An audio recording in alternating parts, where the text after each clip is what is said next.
Okay, we're live.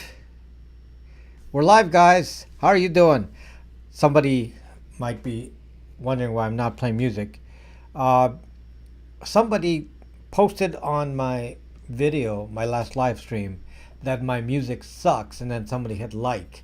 So, given that it's not universally liked, I might as well not bother. So, yeah, if you want to watch music, then go to my jazz channel. Rob Braxman Jazz. And for those who don't like to listen to it, then you don't have to. So I'll have to rethink that because, yeah, somebody made that comment. Nobody defended me, so I figured, okay, I can take a hint. So anyway, guys, what's up? What's up? So, not WhatsApp. Uh, our topic is actually kind of a summarization of the many videos that I've made, and I don't think people really understand the point of these videos because they make a comment at the bottom. So we're zucked. Oh, so it's hopeless. So there's no escape, and so on. And that is not really the point of it. The point of the videos, and each video has a specific target threat. Each video is targeted. Like the last video, it's about carriers. So it's about the carrier threat. Then the prior video is about a hacking threat. In the prior video, it's an Apple threat, a big tech threat, censorship threat, and so on. And these are all different. They're different threats, and different threats means if it applies to you and you care about those threats and you defend yourself against those threats, and you don't listen to people who generalize solutions because the solutions may not fit you. So everyone is different. Snowden, for example, has a completely different threat model than the rest of us. So you can't follow Snowden and say you're going to do exactly what Snowden says because that doesn't make any sense. You follow the threat that fits you, and that's what we're going to talk about today. Okay, that's what we're going to talk about today. So, yeah. Well, Jason said he likes my music, so yeah, but nobody really said anything. So, yeah. So, yeah, you can kind of vote, yes or no, and then throughout the video, just make a vote: music yes, music no. So intro. I'll understand it's about the intro, and then we'll see how many appreciate it or if they think it's just a waste of time. So partially the reason for the music at the beginning is to let people join in a live stream. So you can't just start immediately. You got to let people flow in because it's a live stream. So it kind of has its purpose. So it's not just an ego thing. So maybe even an outro. There's no time for an outro because when we're hot on the topic, we don't even have time to go finish up. We run out of time. So anyway, the interesting thing that we're going to talk about today is just to analyze the different kinds of threats that most people believe they have, and focus on what we should do based on the kind of population that we expect to be in. Because if you're an average person, which is kind of my target market, is the average person, and then some people are saying, no, you got to use this operating system or that operating system, and you got to use these kind of strategies, and they don't apply. Guess what, guys? It's really, really important that you do not pay attention to these people, because the thing that before somebody makes a comment that says, oh, you need to use this OS that begins with G. Think about what exactly in your threat model makes you think that G is good for you. Oh, no, no, no. You need to use a Linux operating system. Again, same question. Oh, you can't use your phone. You better forget about your phone completely. Okay, different threat again. Oh, you use a no voice data only SIM card. which again fits a certain model. And some of these are actually good, but it depends on who you're trying to protect yourself against. And so we're going to classify you according to some of these groups. To me, the biggest threat is really big tech. Now, big tech is kind of tied to another threat, and I think it's kind of related. And this threat is called mass surveillance. Mass surveillance applies to all of us. So all of us are being mass surveilled certainly by this government, if you're in America. If you're in Australia, your government is definitely doing mass surveillance there. If you're in New Zealand, if you're in the UK, if you're in Canada, yes, your government is mass surveilling you too in all of the Five Eyes countries in a way that's affiliated with the three-letter agency in the US. Obviously, the non-allied countries have their own versions of that. China, Russia, and so on. Of course, they're spying on their citizens. It's just a little bit different because they're not doing it with the same kind of horsepower as the three-letter agencies of the Five Eyes. So our Five Eyes is very, very powerful. The three-letter agencies of the United States is very, very powerful. And the problem with that power is it's not being used against enemies of the state. It's being used against us, and we are not enemies of the state.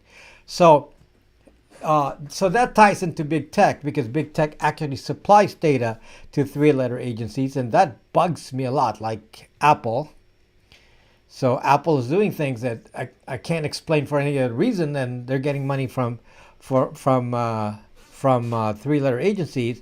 And of course, you got the actual companies that want to manipulate the population in their own way because of what they believe, and they want to change the population and make you think the way they want to think.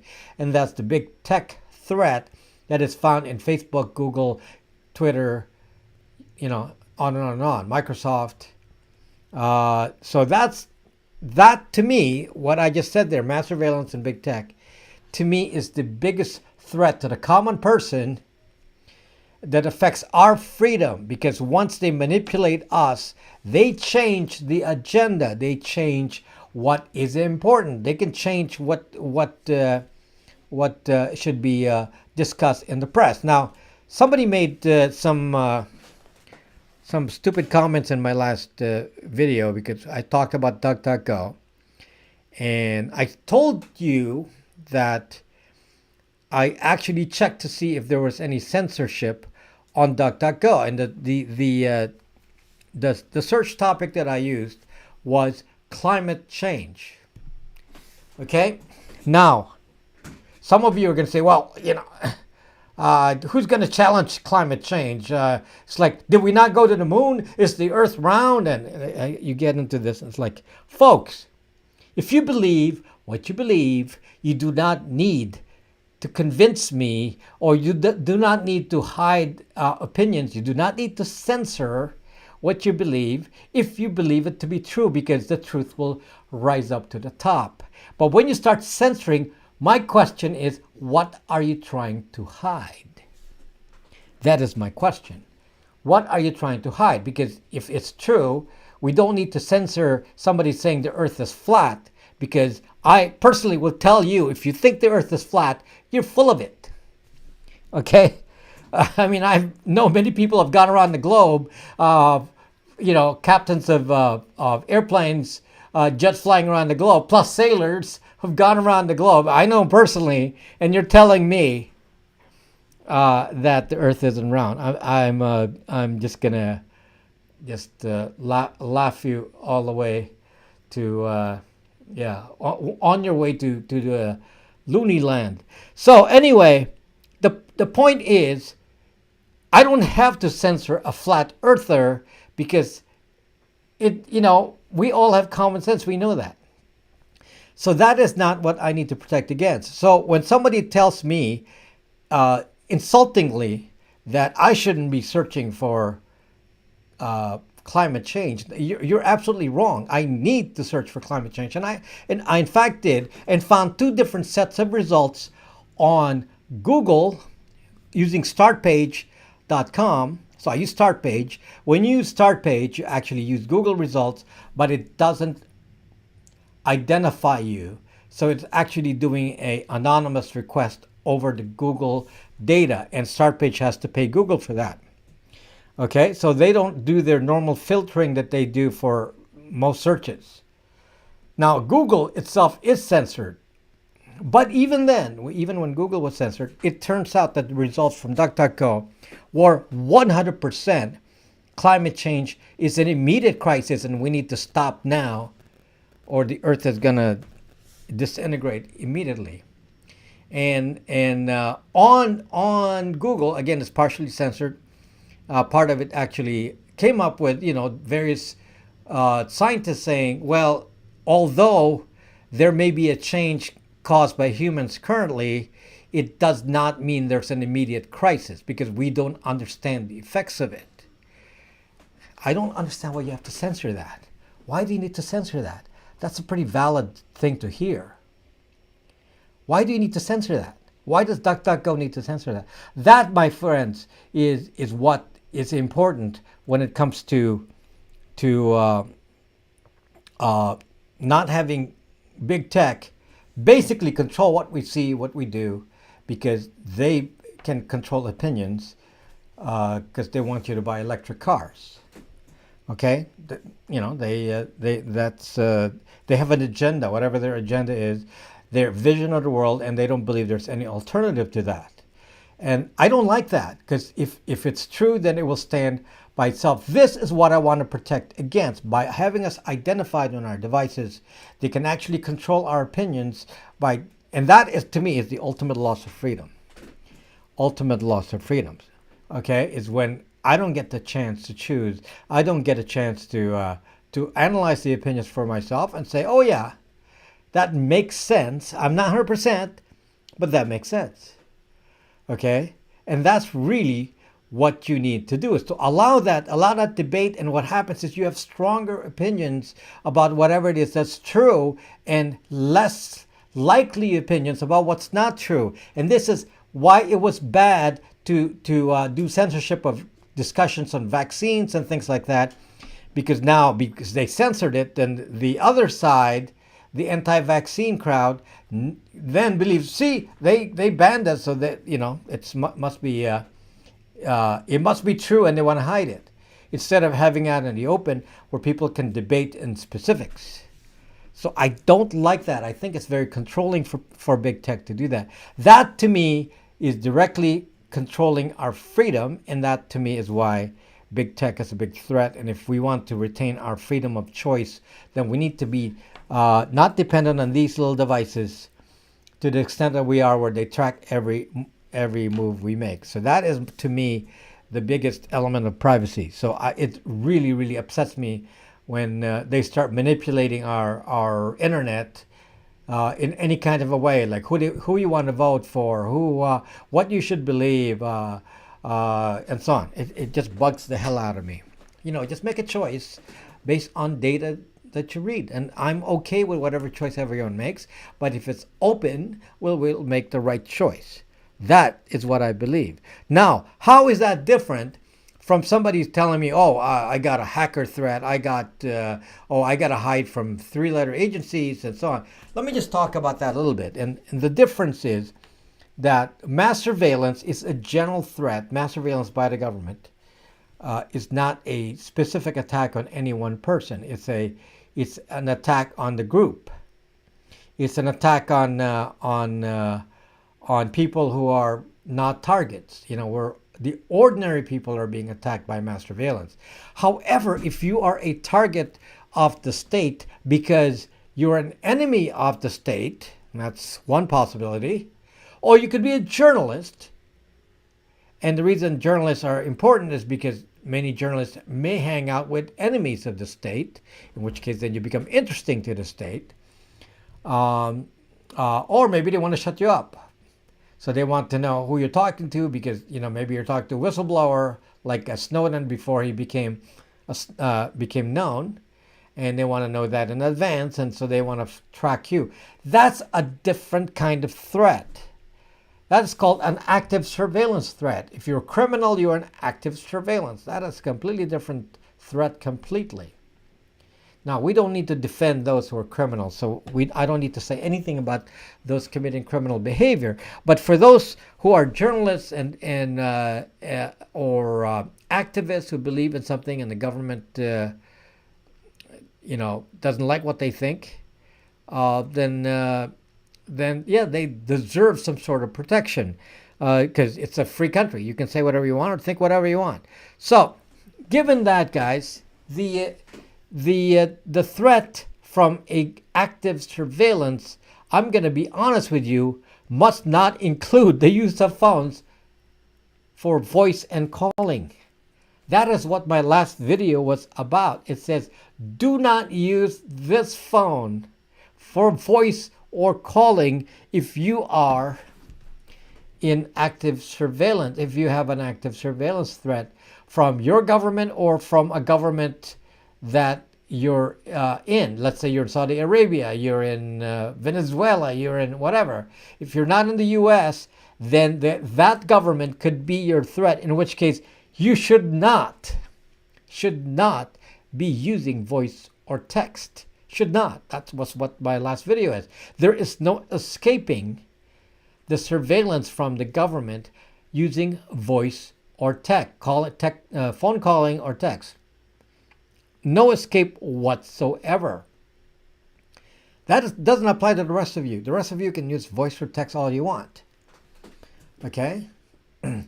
But it applies to people who have something to protect, like their lives. So if you are in that category, then you really need to pay attention to the prior video, which is about hacking your phone and how governments can hack your phone. And the purpose of that is so they can, get stuff from your phone and see where you're going and do things like that. So that is an active surveillance threat. So the last two videos relate to active surveillance threats. And you need to protect against that if you're in that category. If you're not in that category, please do not panic. The videos then are interesting to note, but you do not necessarily need to care about a carrier threat. Okay, so the average person does not necessarily need to know that, but I need to tell you that because some of you come to me and with imagined threats and you didn't really think about what that threat means. And it's really simple. If you're not a target, then that perhaps is not a threat that you need to be overly concerned about. The threat you should be concerned about is one that directly affects your freedom as a normal everyday citizen, and that's from big tech and mass surveillance, and that's the main fear I'm trying to correct. Now, if you are in the threat group of the average person concerned about mass surveillance and big tech, which is really what my channel focuses on, that's really the majority of my videos. I'd say at least 70% of my videos focus on that part of it. Then you can escape the threat with certain quick moves. And the best move that I can think of is to get one of these kinds of phones.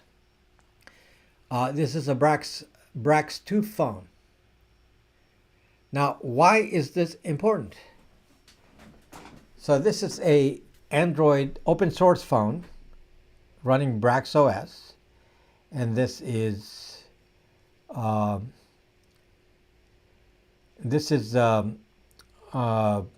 do you call it?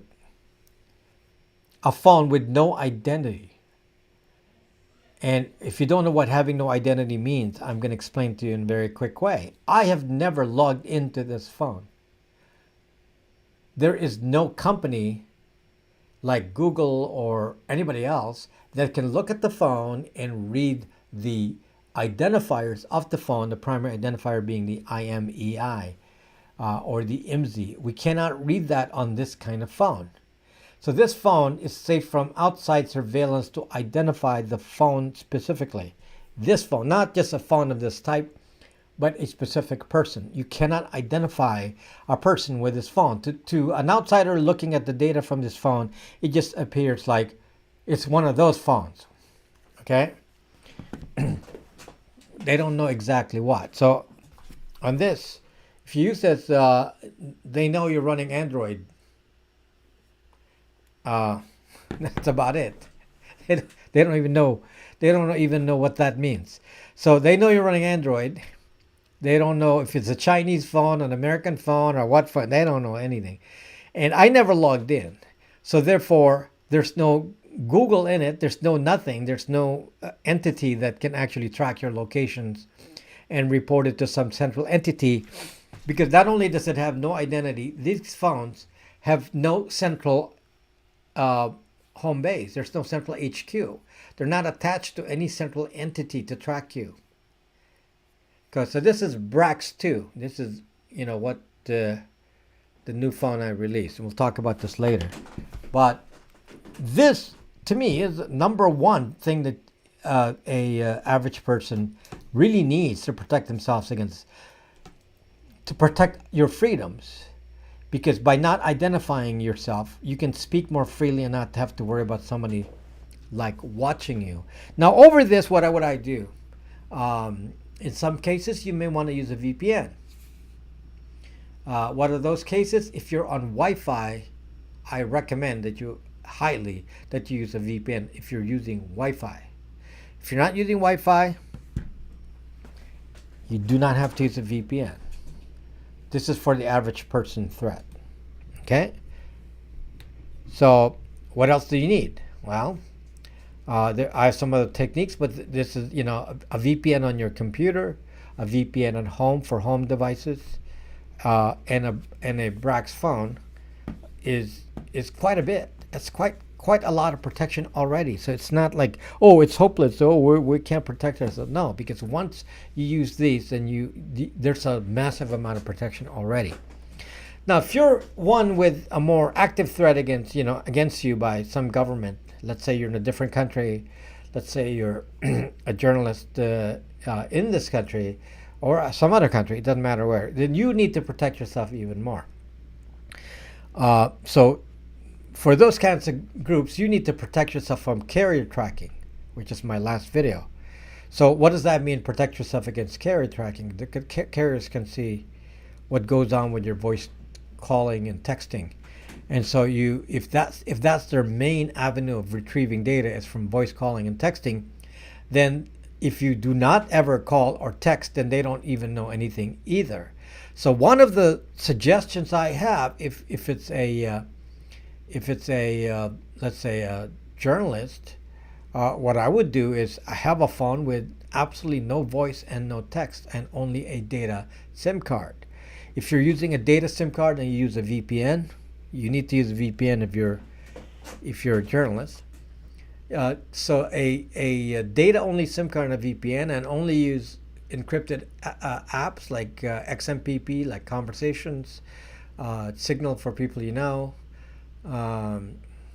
Jitsi for video, and data only, and whatever encrypted apps. If you want to use Telegram or whatever, that's fine too. And if you do that, then what happens? Well, the phone really does not have any voice or texting data. And basically, the phone is also unknown. And as long as you don't use the voice and text, there's nothing really trackable about a phone, especially if the phone is like this, de-Googled. Because the phone doesn't have an identity, and you tie that to the other precautions. So to take it to the next step of somebody that needs to protect against active surveillance, then you must not use voice or calls. That's what my last video was trying to focus on. Okay, so if you're in that realm, then you really need to take that extra step. Is that necessary for ordinary people? No. It's a bit extreme for ordinary people, and I don't think most people will say, I won't accept a phone call ever. I don't think that's an acceptable behavior for the average person. So trying to push that is not really fair. It's not really valid. Okay? Now, different threats. Now, some threats now come from a little bit different approach, and that is hacking. And this is where there's so much disinformation. If the threat is from a hacker, and let's say you're a target because you're an important person, and somebody can target you because you're important. Maybe you're Jeff Bezos, or maybe you're Zuckerberg, or somebody important that somebody wants to steal money from you and do things like that. Or maybe you work for government and you're a senator or this or that. For that type of person, you need to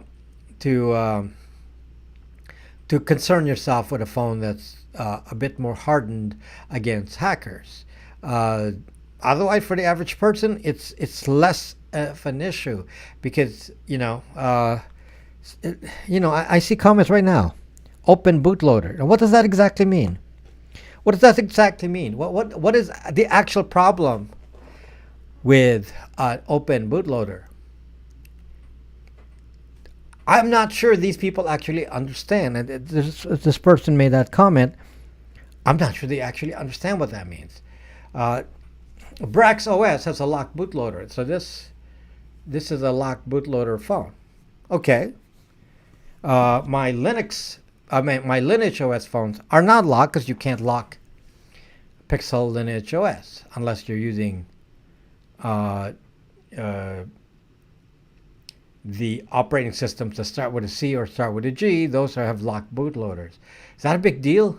Is that a big deal, really? This is the question that it's not really a big deal. It's not really a big deal, and here's why. Okay, what can you really do? What can you zucking do with an open bootloader? Have you ever actually answered that question? What can you actually do with an open bootloader? Because I'm going to tell you right now, if your bootloader is open and somebody overrode it with a different operating system, you erase the data. You can't steal the data. Whether the bootloader is open or not, Android encrypts the data. You can't hack the data. Cannot. So if you can't hack the data from, let's say, a Google Pixel running Lineage OS, then why would somebody want to attack it? Well, they would just want to destroy the phone. Okay. I guess that's a valid enough reason, but it's not enough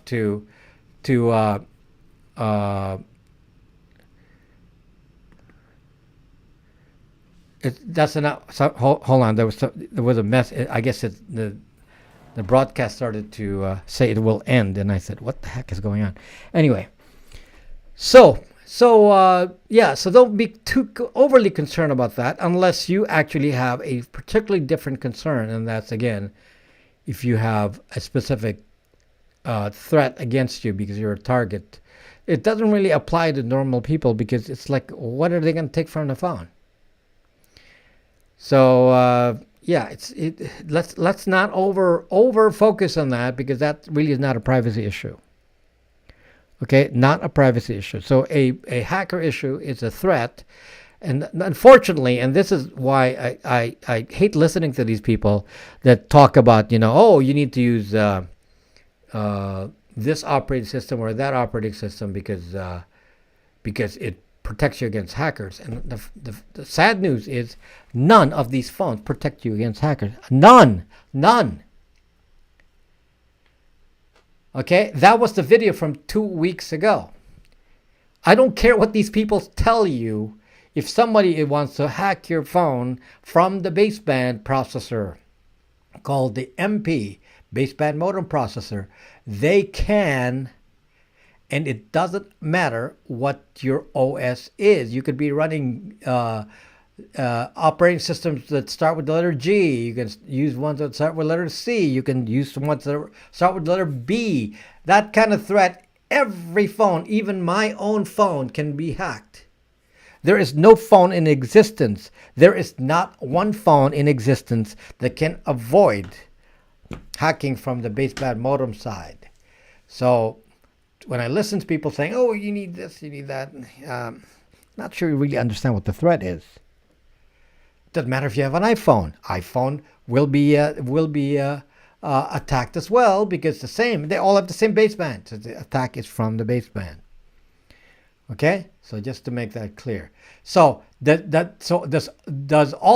all threats apply to all people? And the answer is actually no. Some threats are important, some are less important, and but the promise that somehow some operating system can guard you completely against all threats may not be a goal that we need to worry about, because I'm not sure it's achievable. So at the moment, if you really want to avoid all threats, don't use the phone. That really is the proper answer. Be like Snowden. Do not use a phone. You can use a computer. You can defend a computer better than a phone. Okay? Somebody erased your phone. Yes, but one of the things that is interesting about that Big Dog 7 is, in order to attack a phone and erase its contents by loading a new bootloader, means somebody has to have physical access to the phone. Physical access. Is that your threat? Physical access to the phone? If there's somebody in your house that you don't want to, give access to your phone, and they could erase your bootloader, yeah, then you may need to go to those operating systems that don't allow a bootloader to be changed, like this phone is locked, has a locked bootloader. Okay, so again, just giving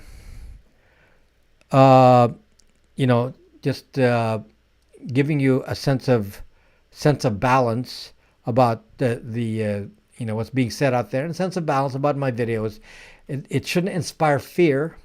It should inspire understanding. If you listen closely to what I'm saying, there's always kind of a summary, and I'm summarizing to make sure you don't panic. There's no reason to panic over my videos. The solutions are still available to us, at least for now.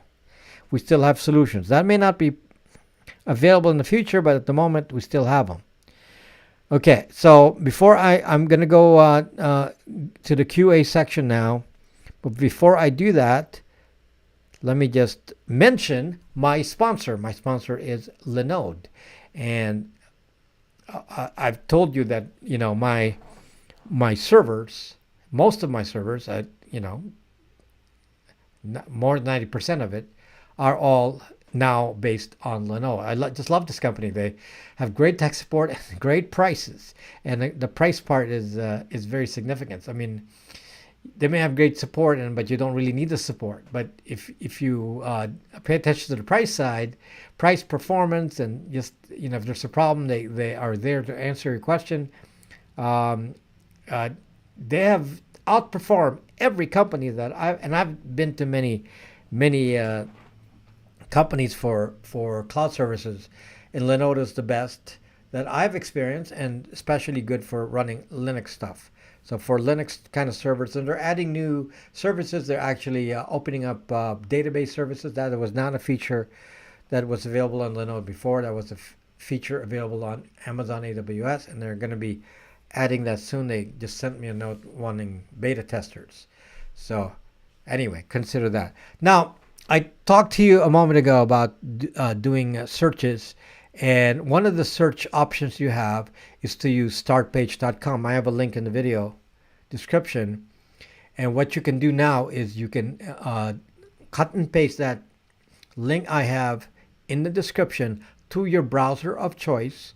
And now you can set up startpage.com as your default search engine. Now, that was not available before. Before, you could not have Startpage as your default engine. You had to basically type startpage.com at the top, and a lot of people forgot, and they didn't do that, and they just search, and they search for the normal default search engine on that browser. And as you already know, many of these search engines, for example, Brave and DuckDuckGo, are heavily censored, heavily. So, and first of all, the results are incomplete to begin with, and then you add the censoring to that, and the result list is very small. So it's not the best choice. So startpage.com is better for this, because what happens, it uses Google search results, so you have the full advantage of all the Google search results without the profiling that allows them to affect what comes out in the search. So because they're doing it to a generic anonymous party, they don't know exactly who they're giving the search results to. So you just get your normal unbiased results. So yes, it is Google, which is not perfect, but that's the best we have at the moment. DuckDuckGo is not a good search option. It doesn't mean I'm telling you not to use DuckDuckGo as a privacy app on a phone. On the phone, you have a DuckDuckGo browser. There's nothing wrong with a DuckDuckGo browser because, I don't have any alternative browsers that come from a safe place. And that has nothing to do with search itself. As long as you know that you search for, when you search using DuckDuckGo, that it will have biased results. That's all you need to know. They're not tracking you. They just have biased results.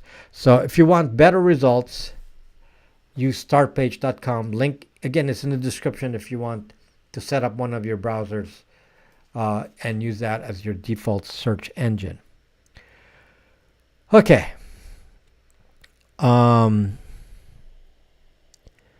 What else here? Looking at now, don't use DuckDuckGo. Anything else? What else do you guys have here? Now, kind of a comment that I want to make about the Brax 2 phone. As you know, I released this phone at the beginning of March, and I've already shipped quite a bit of this. I mean, we've shipped. I think by tomorrow, we would have shipped. 90% of the orders would have been shipped by tomorrow. But in terms of the number, this exceeded my expectation. I think we sold 4 or 5 times more than I ever expected. I really did not expect this kind of volume. We've sold quite a few of these phones, and some people were concerned, and this is what I want to address tonight. Some people were concerned about the service from carriers. Is this phone considered a rogue phone by carriers, where they say, that's a rogue phone, we're not going to go support that? And so I read a few comments on Brax.me with people having problems with the phone getting service, and considering the number of phones that I already sold and shipped and received, it took me a while to realize that it was the same 5 people complaining. There weren't actually a lot of people. There were the same 5 people were complaining about the phone. So I'll be frank with you and tell you the current status right now off the phone. So off the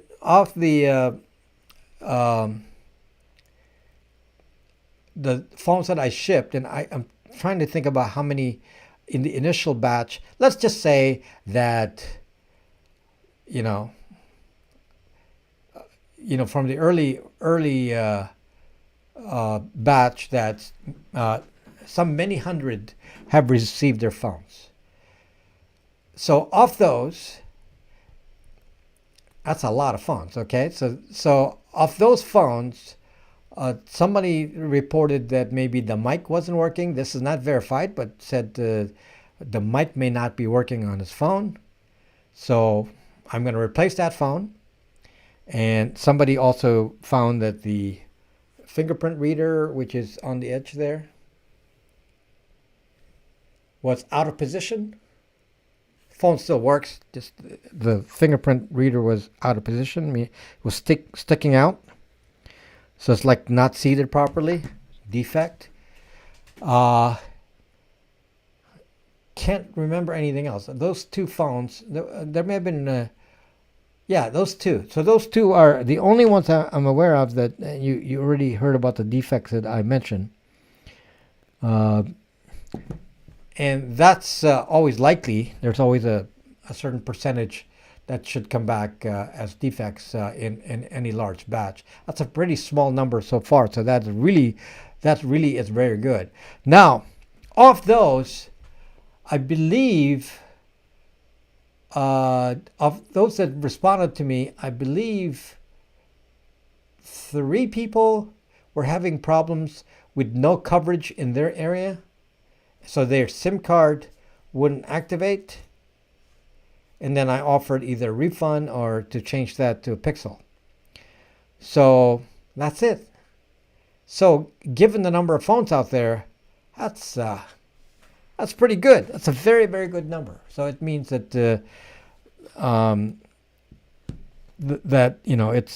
that's very, very good news. So the actual number of people having problems is disproportionate to what you hear in the chats, because if you look at the names, they're all the same people talking. So some people are having problems. So let's talk about that. I want to talk about who's having problems and why. So in the past, I've been recommending that we use Ting.com. I've been using Ting.com for a while, and the reason you watched me for years, big dog. Thank you. The reason I recommended Ting.com is because on their old plan, I think they call it a legacy plan now, but on their old plan, I was able to use the phone only for texting, meaning I used in this particular phone, I have it as a second SIM. So my first SIM is T-Mobile with unlimited. And then I have a Ting card here for 2FA. And I have many videos about the evils of 2FA, the way Google is implementing it. And the only way to get around that is to put 2 phone numbers so that Google doesn't track the main phone, and they can't see the IMEI on this phone. So the second the second SIM card, so this is a dual SIM phone. The second SIM card is for 2FA, which on Ting cost me, I believe, $10 a month. $10 a month. TING. I believe it's in the description. If not, I'll put it on there. So because of all the people complaining, I said, let me talk to Ting, because somebody actually made a comment on a chat on Brax Me that their IMEI was blocked by Ting and they couldn't get service and so on. So I said, come on, that doesn't sound true, because I have 2 phones on Ting and T-Mobile, on 2 Brax phones myself, on Ting and T-Mobile, and they work fine. They work fine. So, and then somebody made a comment.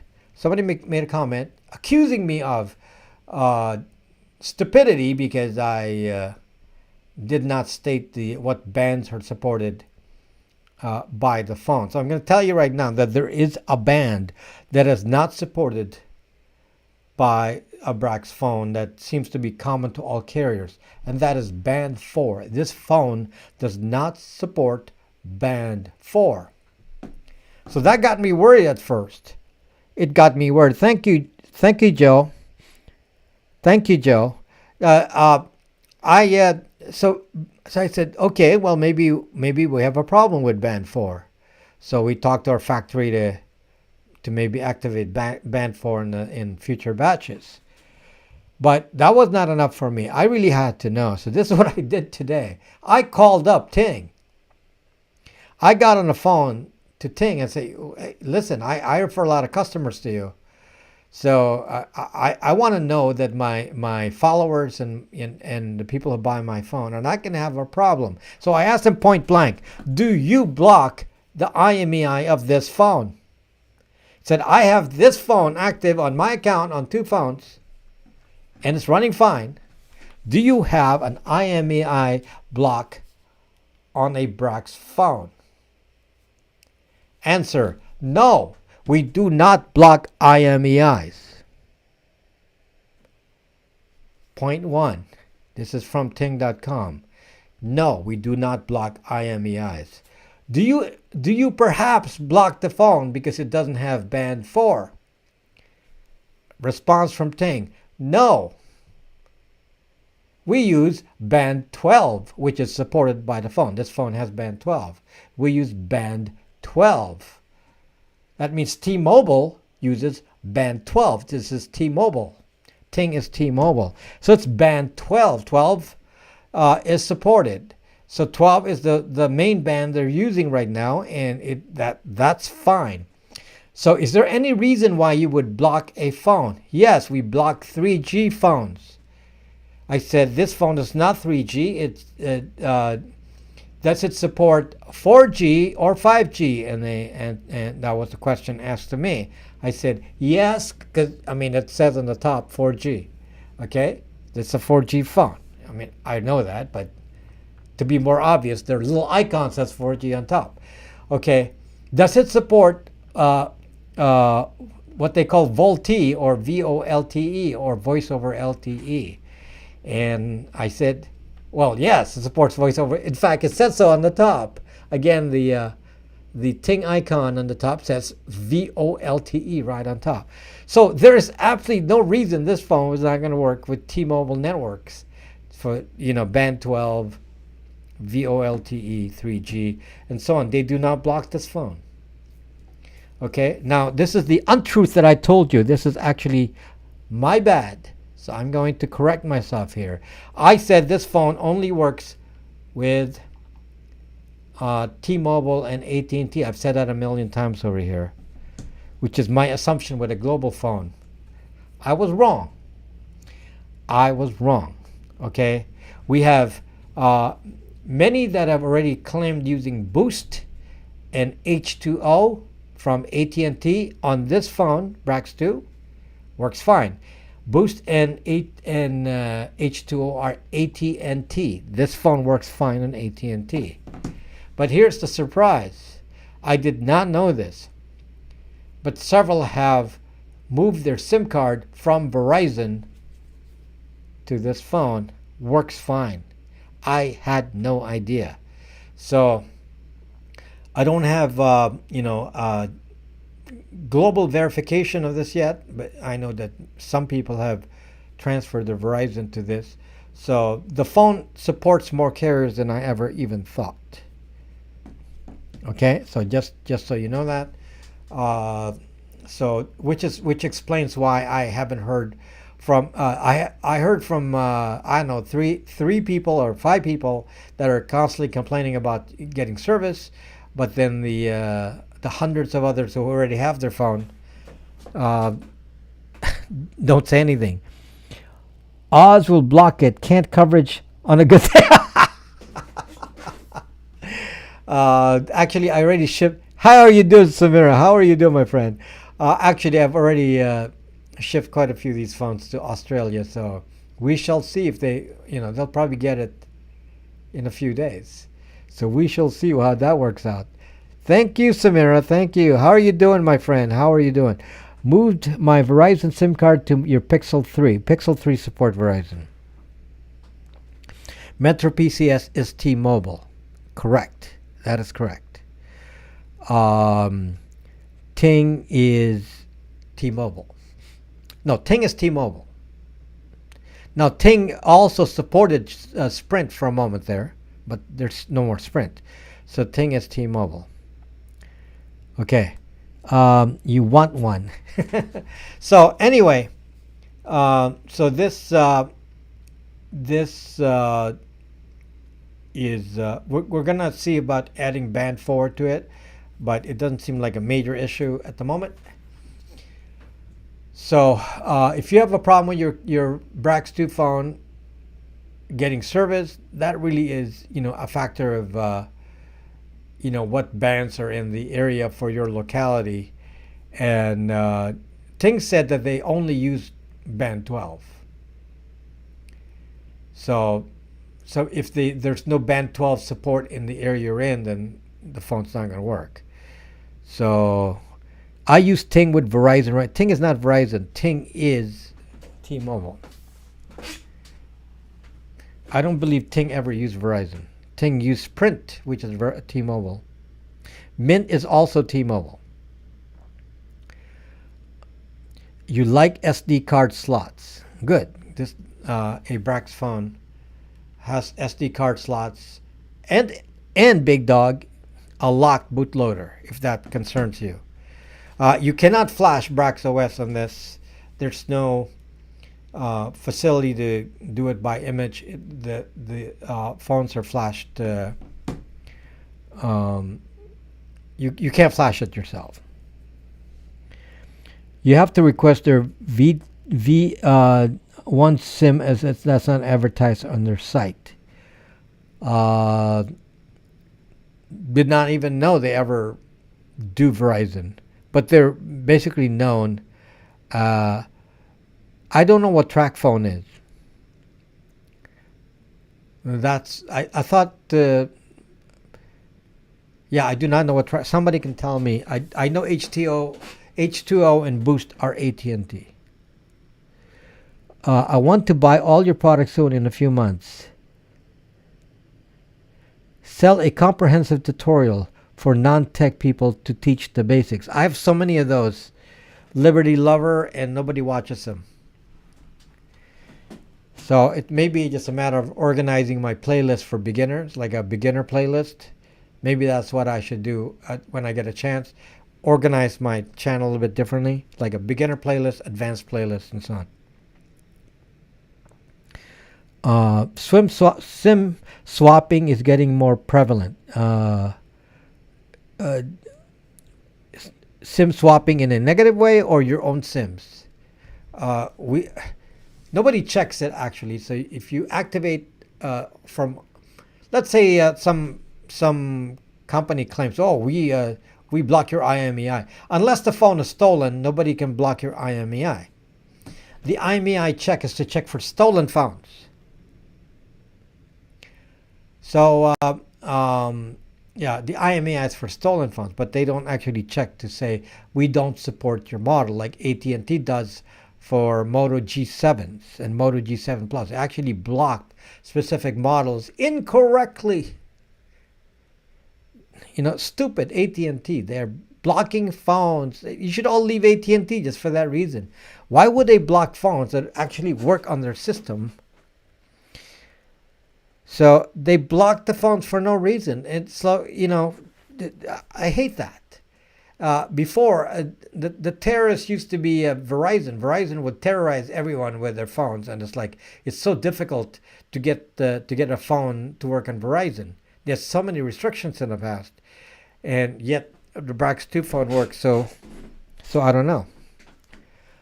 Tourist phones. What is a tourist phone? IMEI and key track phone. I don't know what that is. So one of the things I mentioned earlier in the video was, can you harden a de-Google phone like this? It doesn't have to be this particular one, but this is a Brax 2. Could be a Google Pixel. You could be running any of the Android AOSP projects, any of the open source ones. The ones that most people associate with security. All those are fine. So let's say that you use one of those and you want to harden the phone. The only way to harden the phone is to not take phone calls and texts. I already told you that. How do you do that? That's pretty hard to do, okay? Hard to do, but it can be done. Let's say your family decides you're going to all be hardened. Or maybe your company. This is actually more typical in a company. You give them company phones. You can give out company phones that can't call outside. You can give them company phones that only talk on XMPP and Jitsi for video, and that's it. And then you give them data-only SIMs. Well, and then you don't allow them to install any apps on the phone. That's pretty hardcore. Well, actually, as much as hardcore as that is, I don't know if any of you ever heard of the black phone. Anybody heard of the black phone? There's no black phone anymore, by the way. But anybody heard of the black phone? Say yes if you heard about the black phone. Anybody heard about the black phone? Okay, now what's interesting, Jason is the first one to say yes, to have heard about the black phone. They don't do black phones anymore. You can't buy a black phone. Yeah. So what exactly is a black phone? So as much as it sounds so sophisticated, it's actually not. So now black phone, which is Silent Circle, same company, simply sells you a service, and you can put it on any phone, even a Brax phone. And what they actually do now, Silent Circle, is so you restrict your phone. Like I said, you don't use the voice and you don't use the calling and texting. And they give you an environment where you only go through their voice over IP application, just theirs, and you do their own messaging, and that's it. And then they give you data SIM only card. So basically, it's the same thing as what I've been telling you. So if you want to harden your phone, one way to do it, and you don't have to set up an infrastructure, is get yourself one of these kinds of phones, okay? And then mine is preloaded with Conversations, which is an XMPP client. XMPP is much more secure than Signal because XMPP does not have any metadata. It doesn't have any identifiers. So for metadata purposes, it's safer than Signal. So, and it has end-to-end encryption and all that. So XMPP, which is actually the basic protocol used in WhatsApp anyway, so it's not actually new. It's been around a long time. XMPP allows you to do all this conversations, and it can run on any device that supports XMPP.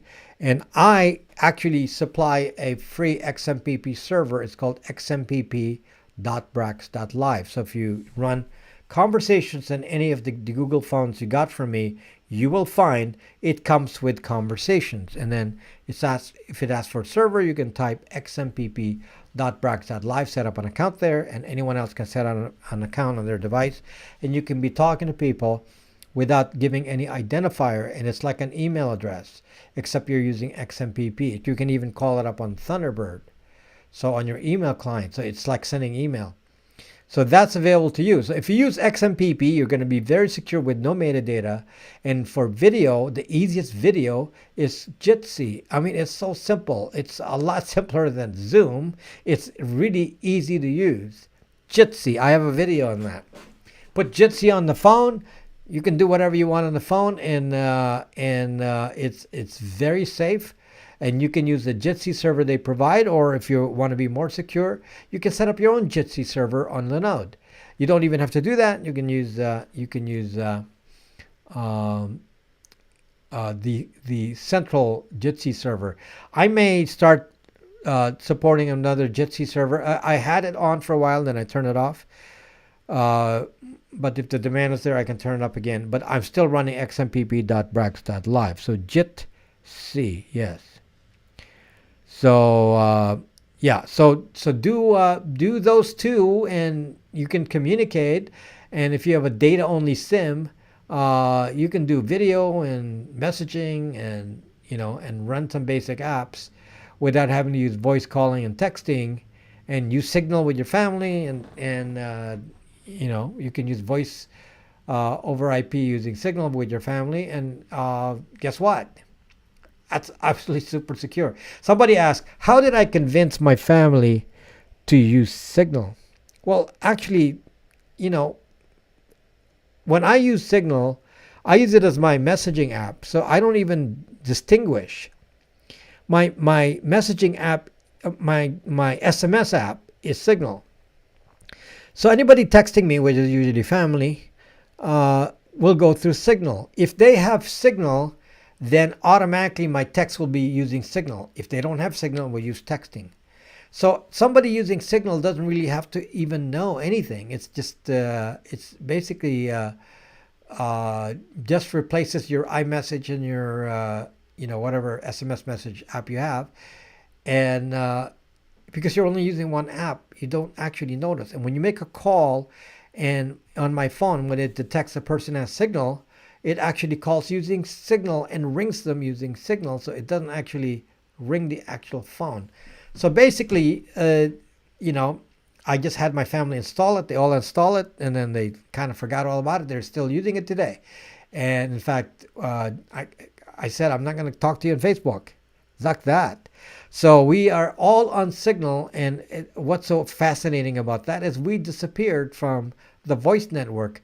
So none of us are talking to each other on voice or text anymore, or neither are we on social media. We are all talking on Signal, and a lot easier than I thought, because I couldn't convince them to talk on Brax Me. I couldn't convince them to talk anywhere else, but somehow they all managed to use Signal, so it's not that bad. So yeah. What about removing your data that's already out there? Well, you can't remove data. So, too late. So you have to make yourself different from whatever the data says out there. So if there's data about you, go back to the, internet with a different name so that they can't connect you to the past data. Okay? So, is Signal safe? No, Signal has problems. The main problem with Signal is that I'm not going to give my phone number to anybody, so that I don't know. So, so that's the problem that I have with Signal. So I don't think Signal is a solution for people you don't know. I'd rather use XMPP for that, or Brax Me. For people I know, Signal is just fine. Signal is just fine. But for people you know. Not for strangers. It's just not, there's enough metadata. I'm not good with that. Zoc that, yes. Let's see. SMS is one packet sent over the command channels. Text looks like SMS, but it's data sent on busier data channels. Most carriers still have an SMS gateway address. Didn't you watch my last two videos? Life and Death? Life and Death? Yes. That's called SS7. It's the SS7 network. So SS7 is different from internet data. So your phone talks on two channels, SS7, internet. Okay? So when you go data only plan, SS7 is stricken out. That's why you want to go data only plan. That's only data, which most data on the internet is now encrypted. So take away SS7. SS7 is voice and text. Okay? Wicker's not open source. Don't worry. Don't.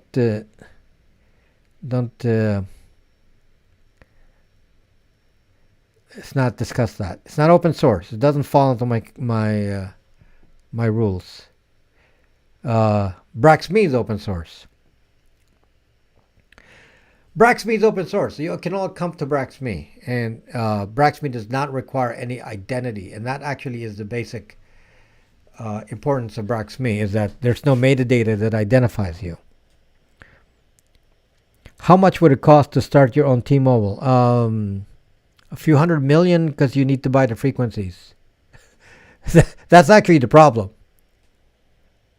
Gidon. You need to buy the frequency. You need to. The frequencies are auctioned, so you got to lease them for what, the next 30 years or whatever. People have made. I have a friend that made his money in business by buying up frequencies, and then when the telecoms expanded, they bought his company because he had the frequencies. So it's the frequencies. So now the frequencies are now centralized in three entities: T-Mobile, AT&T, and Verizon. This is why Google can't start its own telecom service. This is why Spectrum cannot start its own telecom service. So Spectrum hitches a ride with Verizon, and Google hitches a ride with T-Mobile as an MVNO. Session is very good. The Session is not XMPP. Session is a custom blockchain-based network. Session is a fine system. Session is technically one of the better thought out and better. I think they're built by people in Australia. It's one of the better. When you read their white paper, they said, this is exactly what I'm looking for.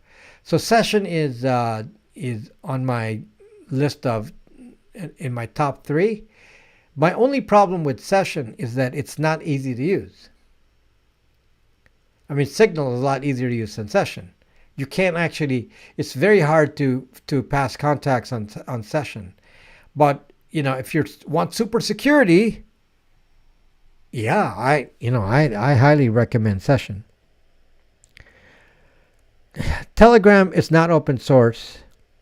I mean, it's partially open source, not completely. It doesn't support group encryption. Should be avoided? It's okay. Just with limits.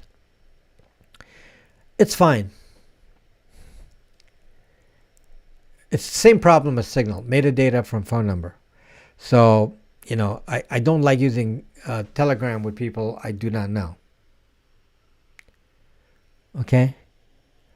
I last heard SS7 still carried all the phone number routing and carrier billing services. Ain't dead yet because of the billing. SS7 is nowhere near dead. Everything runs on SS7. What are you talking about? Everything. Yes, the identifiers, the billing, yes, the texting. So when you text, it goes to SS7, and then SS7 then passes through the SMS gateway, which nowadays goes a lot through the internet. And then it's captured at the other end and then to another gateway. So I used to do SMS, batch SMS directly with those providers. So I did that myself. So yeah. So SS7 does all that, yes. So again, you're not paying attention to what I said. Your phone has 2 channels. Just 2. SS7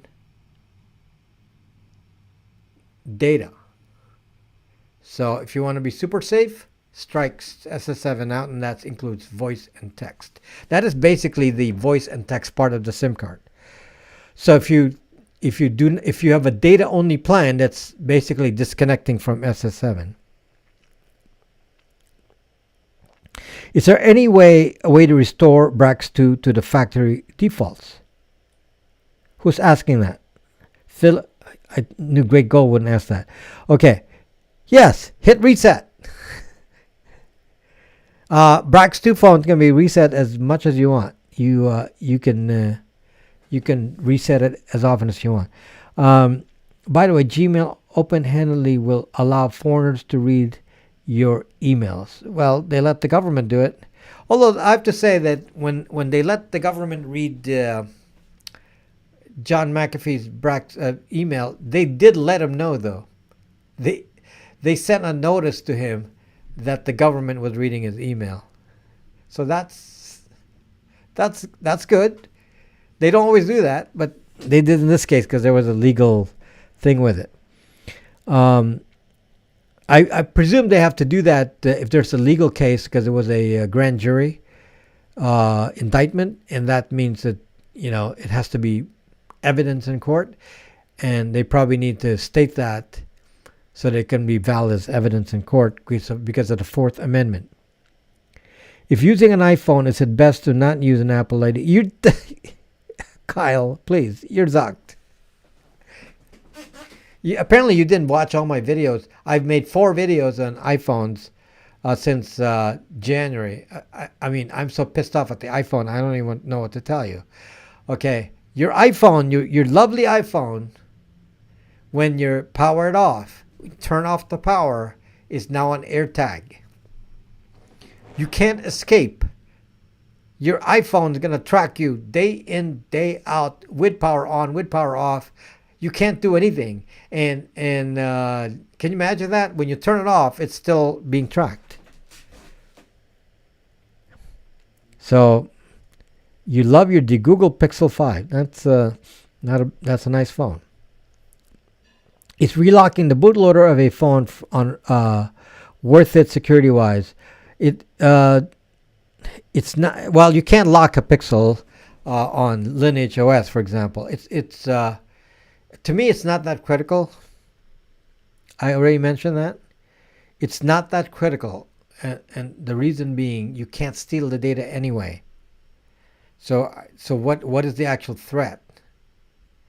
If somebody takes your phone, what can they do? They can't like steal your data. So the only thing they can do is flash a new ROM on it and erase your data, but they can never take your data. So, yeah. What phone is the most like an iPhone that can be de-Googled? I have no idea. Gadon. I only de-Google Pixels and Brax 2 phones now. That's it. I've limited my list. Pixels, Brax 2. If it's not one of those, I don't even want to deal with it. Snapdragon 8 has constant on camera, spies on you. Well, not sure that's not happening on an iPhone. So they're probably just following iPhone there.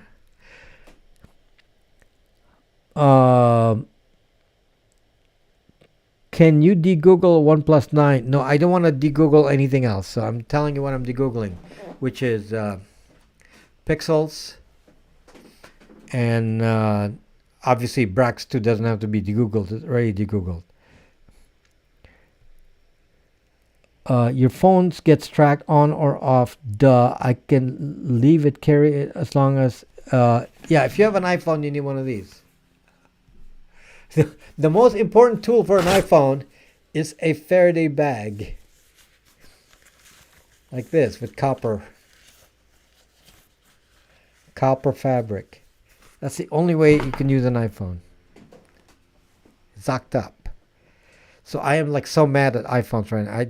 I want to. I look around me and I see an iPhone. It just my blood pressure goes up. So, which Pixel de-Googles? The highest I can do is 5A. So 5A, 5, 4A, 4A, 5G, Pixel 3 XL, 3A. So Pixel 3 and above, all the way to 5A. Okay? So the lowest I will do is a Pixel 3. The highest is a 5A. And I have them all in stock here except for 5As. I do not stock 5As. And the price of Pixels have come down. So I've lowered most of my Pixel pricing for the newer models, like the Pixel 5s and so on. They're like $100 reduced. Nobody can de-Google. Well, I don't know about nobody, but I don't know how to de-Google Pixel 6 yet, because it's a different processor.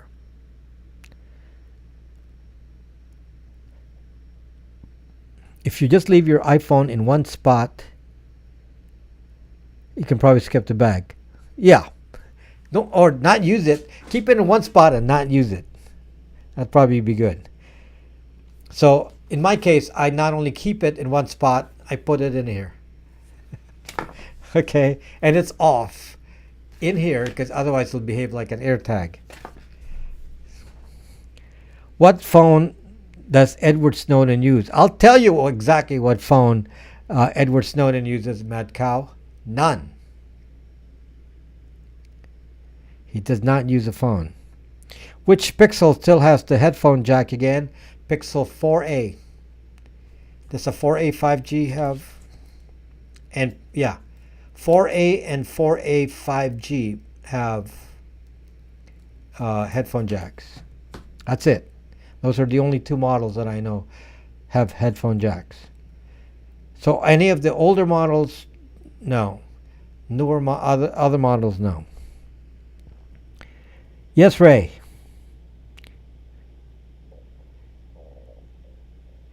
Henry, thank you, Henry. What could Project Veritas do to know or overt? Do to know? I don't know what you're trying to tell me. Obviously, Microsoft will give your emails to the government. I mean, that a big surprise to you? That's not. That's I'm sure part of the muscular program of the three-letter agency. They pay for that. The government pays for that. So yeah. So yes. So the Project Veritas need to verify that. We already know your emails are being read. So be careful about emails because they're being read. So don't use, don't send important emails. Think about it and you say, do you want a three-letter agency to read this?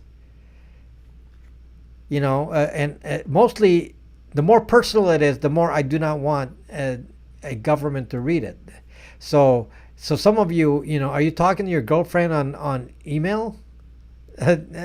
Change habits right now, immediately. This message on YouTube now looks like Telegram arrow. I told you what it takes to set up your own telephone network. You can actually do it because there's open source like 3G, but you have to get a frequency. So how do you get a frequency? You have to auction for it. So how much would you pay for a frequency? How many hundreds of millions? Do you have that? What we should do is have the government allocate a public channel for open source networks, like open source 3G. Do you have a phone that can do 4G? Yes, all of my phones are 4G. So, yeah, so this is the new Brax. This is the new phone, the Brax. Okay. FRS radios. Be careful about this. Be careful about that. Just live in fear forever. Right. Get it. Do you cover the cameras on your devices? I have not on these phones so far. No. I have not, because these are Googled anyway, so I don't really have anything to worry about in terms of that. If I had a standard Google phone or a standard iPhone, I'd probably be worried about the camera. But on the Google phones, no. Will you ever live stream on Odyssey? It's just a different system and also a inability to watch comments on two platforms. So I can copy the live stream and move it over. I'm not a big fan of Briar. Session is better than Briar.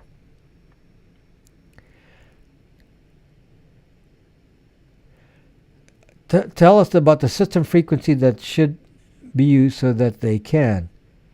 You can't, because you have to purchase a frequency or lease a frequency from the government in an auction. So if you go to say, well, I want to lease a frequency, you're going to have to fight with AT&T, T-Mobile, and Verizon for the frequency. So what are you talking about? Normal people can't do it. It's not fair. So the government said, "Oh, we can make money from this, so let's do that." But then, as a service to all, they should allow one, and they don't allow ham channels to be used for this purpose. So ham channels cannot be used for commercial communications. They want to save that for the commercial guys. They don't allow anyone to do commercial communications on an open channel. They want everyone to pay for it.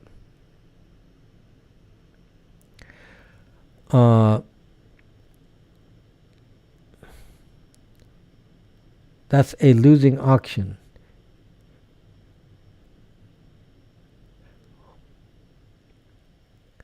What's your opinion on The Matrix? Yeah, I mean, Are you the one? Are you talking about Matrix, the app? You said The Matrix, so... No, I'm not fond of Matrix, the network. No, because it's metadata.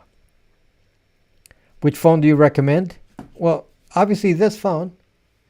I can't believe I have to keep repeating it. Yeah. This Brax 2, brand new phone from me. It's on my store. It's $379. I mean, goodness, it doesn't require too much thinking. $379. That's pretty cheap. Okay, for a brand new phone. This is not used phone. This is a brand new phone. $379. Where can buy Brax 2 phone? India. You go to my store and you order it. That's where you get it. Phone in India. You can't buy it in India. I mean, it only comes from me.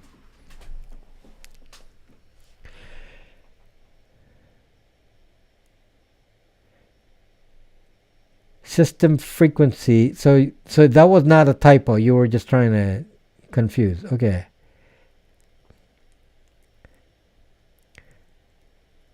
No, I don't know what a Sasquatch call is.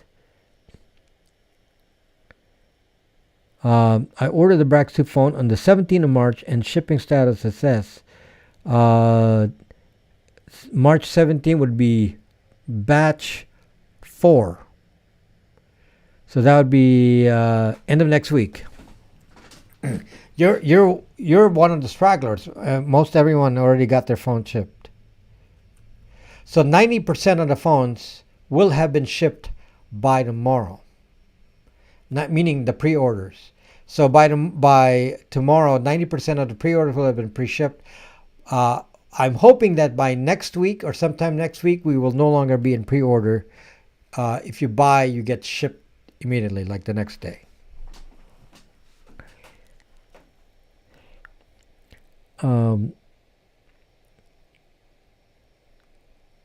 Couldn't get it fast enough. 3G goes off tomorrow. You're zocked. You live. Come on, you live. So, but anyway, next week we will have a regular stock. I'm gonna be able to keep an inventory. We couldn't make them fast enough. So by next week we'll have enough that we can actually maintain stock. And if we lose stock, it'll be only for a couple of days, and then we get the stock. So it's not gonna be hard. You cannot wait to get it. Well, I'm using it right now. I'm very, very happy with this phone, even for my own use. I told you what I did. I said I called up the carrier, Teng.com. Said, what the heck? Some of my customers are claiming you're blocking IMEI and all that. Turns out it's false information. It works fine, and I have 1 on T-Mobile, 2 on Ting. What will I use to call with or use internet? I don't have either. You get a throwaway phone that you can use for a few days. Like a $15 phone. If people were in LA, could you get a Brax 2 phone by picking it up somewhere? Absolutely not. No. No, we do not have a pickup service. If we did, then some government entity will say, I got to be taxing wherever that location is. So no. Is Brax 2 approximate the Moto Z10? Absolutely not. That is incorrect. When I went to Ting.com, it classified the phone as a Z10. And I said, what the heck does that mean? It has no connection with a Z10.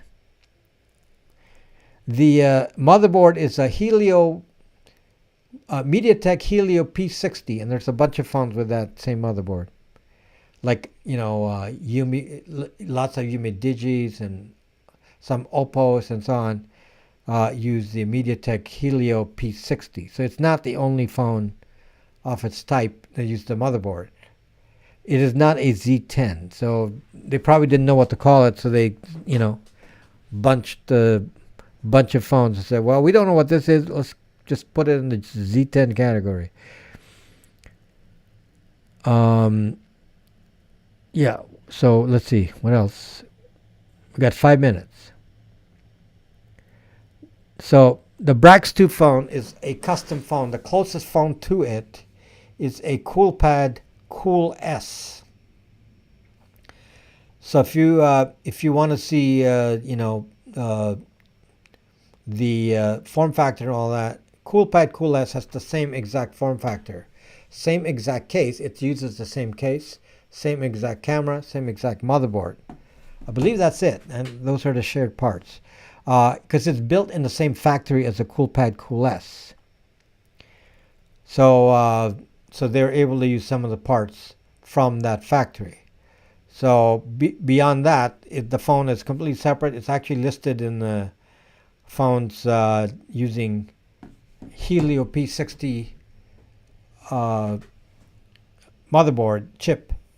So it's actually listed there, Brax 2 privacy phone. So yeah. So it is not a CoolPad Cool S. It's just a similar. Obviously, a CoolPad Cool S is a standard Android. This is not a standard Android. So the OS is Brax OS. Brax OS is for me only. Brax OS doesn't exist for any other phone. Okay, but we don't need to hide what is similar. So it's similar to a CoolPad Cool S, which is actually a nice phone. P60, it's Helio P60. If you look at the description of the phone on Brax.me, it actually has that. And then I can give you in FAQ. There's a link to the.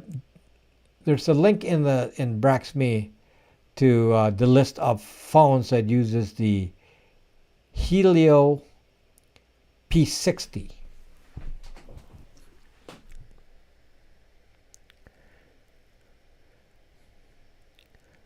I've got frequency only with the Amazon after me. You can use that? No, you cannot use for phones. I cannot use Amazon.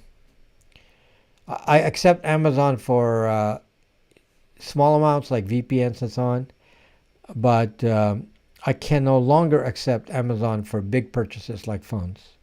So there's a $100 limit. Okay, so we got most questions answered, I hope.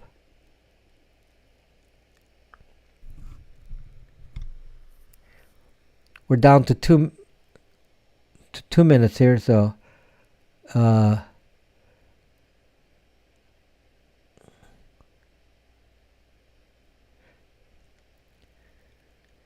look at reviewers of Braxmobile.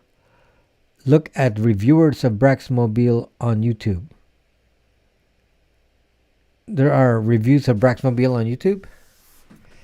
I mean, all you have to do. I mean, obviously, Braxmobile is my channel, and if somebody is unhappy with me, then they leave comments on my videos. So, not exactly able to hide that.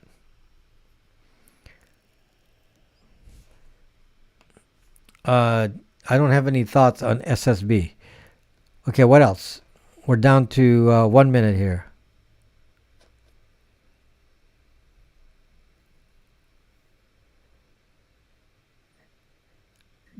Why do you need a Jabber server? XMPP. Jabber is XMPP. So you just need XMPP. Okay. Great reviews. Somebody's reviewing Braxmobile.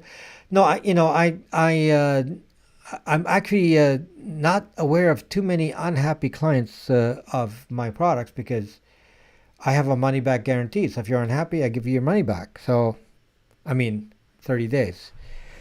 So, yeah.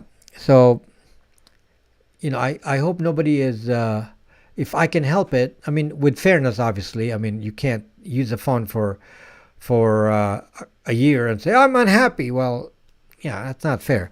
But, yeah, just within the reasonable fairness, I I offer 30-day money back guarantee, and if there's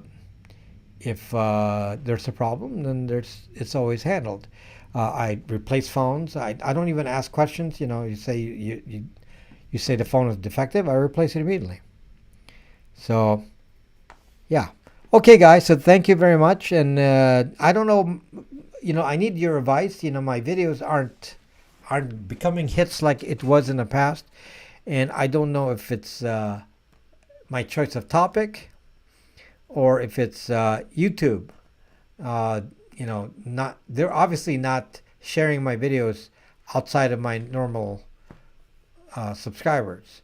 So yeah, give me hints of what it is that what you would think would get me to capture a larger audience here. So maybe I've tried to do more tech, less tech. Like the last two videos ago was high tech. The last one was low tech. I mean, I'm trying them all, and they're not actually performing evenly. So I don't even know. I can't tell. So let us know. Leave a comment here. Leave a comment on Brax Me, and let me know what you think. Thank you very much, guys, and I'll see you next time. Bye bye.